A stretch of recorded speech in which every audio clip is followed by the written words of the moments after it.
Shalom Tanas, it's Miss Emily, and I'm out here at this park, and I want to read to you this story, The First Blade of Sweetgrass, a Native American story, and it's by Suzanne Greenlaw and Gabriel Frey, and in Chinakwawa grasses, Tipsu. So I'm going to do my best to this. A cool thing about this story too is it has some Passamaquoddy Maliseet language in it, so I'll do my best to pronounce it accurately as we are all learning. Okay, let's see. And as I'm reading, I want you to think about, we're focusing on community wellness and thinking about the community in this story. Okay. Here's the title page of The First Blade of Sweetgrass. Has really pretty illustrations in it as well by Nancy Baker. Okay. As grandmother's blue truck crested the hill, Musquan saw the ocean for the first time that day. The water's surface sparkled in the sunlight. Look, Ukumi, is this where we pick the sweetgrass? Musquan asked excitedly. Yes, Musquan, grandmother said. Sweetgrass grows in the salt marsh where the river meets the ocean.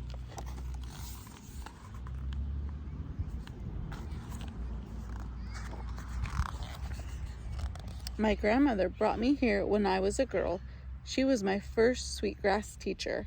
Every summer I would help her pick sweetgrass to weave into her baskets.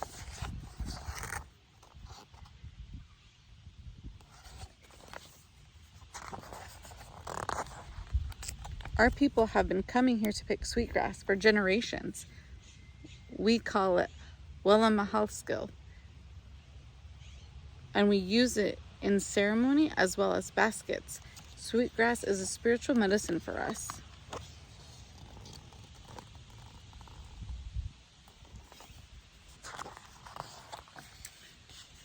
Walking into the marsh, Musquan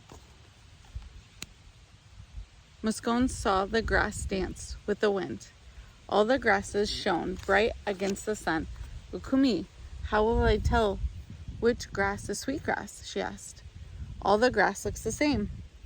I'll show you, Toos, said grandmother, but then you must try to find it on your own while I pick enough sweetgrass for the baskets I will sell next summer.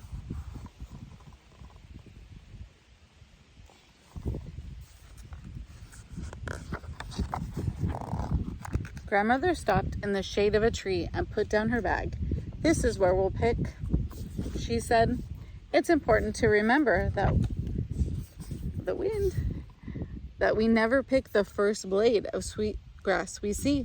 If we never pick the first blade, we will never pick the last one.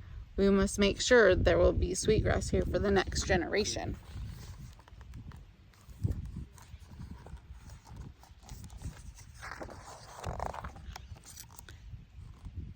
Come here, Toos, grandmother said. Bend down and look at the grasses closely.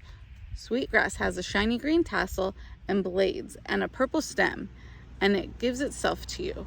If you tug tightly on a piece of sweetgrass, it will let go. If you have to pull hard, you are not pulling sweetgrass. I see, Ukumi, Musquan said confidently.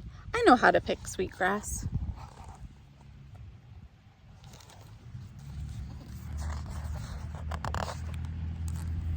Musquan got down on her knees and was enveloped by grass. She could see her grandmother's head through the tips of the tall grass. The air felt cooler close to the ground, and the thin whine of mosquitoes grew distant.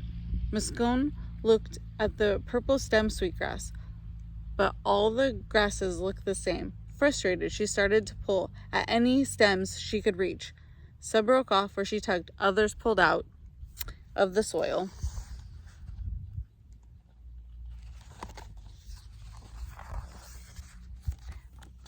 Musquan stood up with a handful of grass. Ukumi, look at all the sweetgrass I picked, she said. Grandmother smiled. Toos, that is a good first try, but that's not sweetgrass. I'll show you again. She knelt beside Musquan and said, "First, you have to look at the different grasses and get to know them."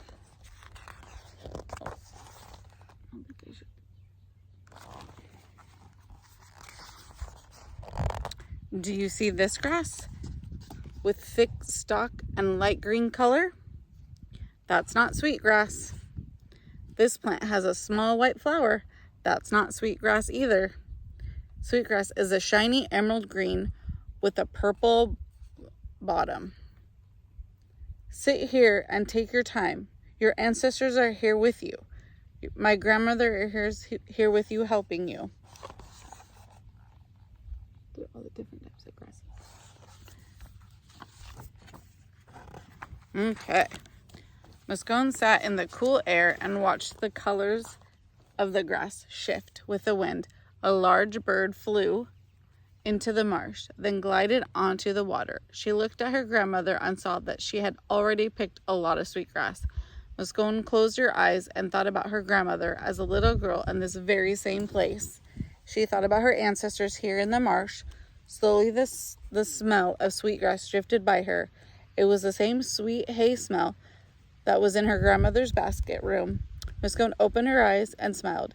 In the distance, she could see her ancestors picking sweetgrass in the marsh with her.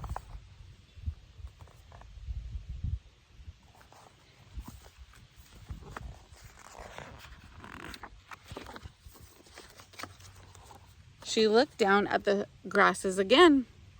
The beautiful emerald green color of sweetgrass popped out of all the other grasses. She could see it. Muscone reached eagerly to pick the first blade of sweetgrass she saw, but then stopped.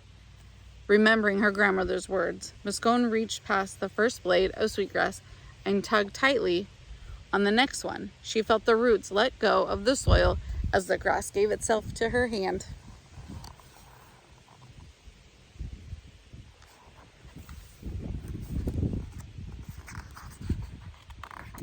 "Look, Akumi, I have sweetgrass," Muscone explained.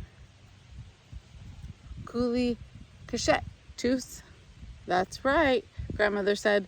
"Next, I will teach you how to braid sweetgrass for baskets."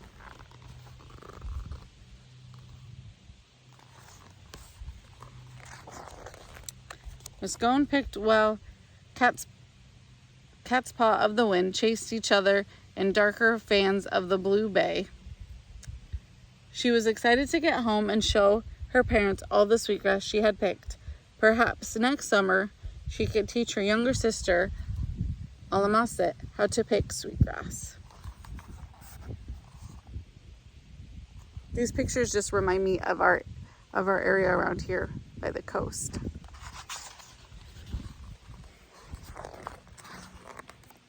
The end.